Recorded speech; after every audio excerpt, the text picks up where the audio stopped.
वगण में भी TSN news तरफ़ां मल्हाइजंदड़ सिंधी सकाफ़ती ॾियारे खे शहरनि पारां भरपूर नमूने मोट ॾींदे सकाफ़ती ॾियारो मल्हायो वियो। शहर जे सियासी समाजी क़ौमपरस्त तंज़ीमुनि वापारी इतिहाद जिस्कम तुनिया इतिहाद पारां एजाज़ वगण, मीर ताहिर तुनियो, अली अनवर मक्सी, मुमताज़ वगण ऐं ॿियनि जी अॻुवाणीअ में हिकु वॾी शानदार रैली कढी। रैली में मौजूद माण्हुनि सिंधी अजरक टोपियूं पारे वगण जे मुख्य चौक ते रंगारंग तक़रीब मुनक़िद कई, जिते शरीक माण्हुनि क़ौमी गीतनि ते झुमरियूं हणी रक़्स पिणु कयो ऐं पंहिंजी सकाफ़त सां प्यार मुहबत जो इज़हार कयो। उन मौक़े ते तक़रीब में नात ख़्वान हाफ़िज़ माशूक़ अली सूमरो क़ौमी कलाम ॿुधाए वाह कराए छॾी।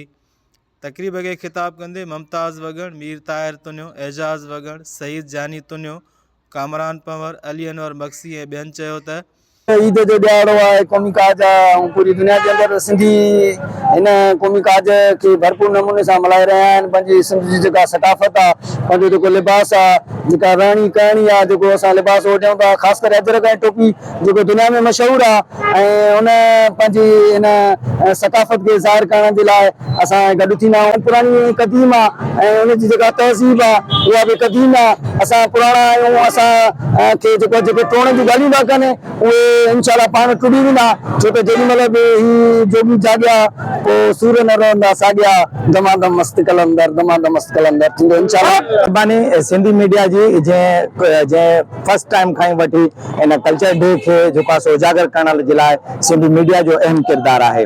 बाक़ी त सिंध 50,000 साल अॻु खां वठी तहज़ीब में आहे ऐं हीअ सिंध जेकी धरती आहे या सूफ़िन ऐं बुज़ुर्गनि जी धरती आहे ऐं क़दीमी धरती आहे। हिन में मुअन जो दड़ो आहे, झुकड़नि जो दड़ो आहे, शाह अब्दुल लतीफ़ भिटाई आहे, सचल रहमतुल्लाह अलैह आहे ऐं कलंदर शहबाज़ आहे। हिन धरतीअ ते केतिरा ई बुज़ुर्ग ऐं वली आहिनि। हीअ उहा धरती आहे जंहिं धरतीअ ते मौलाए काइनात हज़रत अली करमुल्लाह वजह बि हिन धरती ते कदम मुबारक रखे विया आहिनि ऐं हिन धरती खे घुमी विया आहिनि। केर बि चंद अनासर जेके आहिनि हिन धरतीअ खे टोहण जी जेकी कोशिशि कनि था पिया, उन्हनि जा ख़्वाब जेके आहिनि इंशाअल्लाह असां सिंधी उन्हनि जा ख़्वाब ई रहंदा, ख़्वाब ई उन्हनि जा रहिजी वेंदा।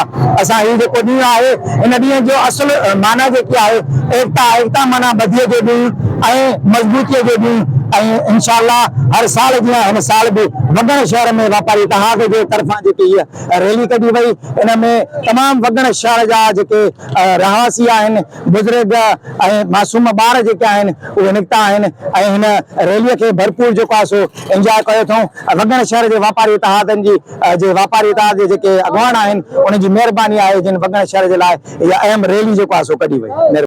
अॼु असांजे क़ौमी ईद जो ॾींहुं आहे ऐं क़ौमी काज खे असां भरपूर नमूने मल्हाईंदा आहियूं। TSN न्यूज़ जेको सकाफ़ती ॾियारे जो स्लोगन ॾिनो आहे उहो ई सिंध जो आवाज़ु आहे। हुननि चयो त जेसीं ताईं हिकु बि सिंधी आहे न सिंध विराइण ॾिबी, न ई सिंधूअ मथां केंडाल ठाहिणु ॾिनो वेंदो।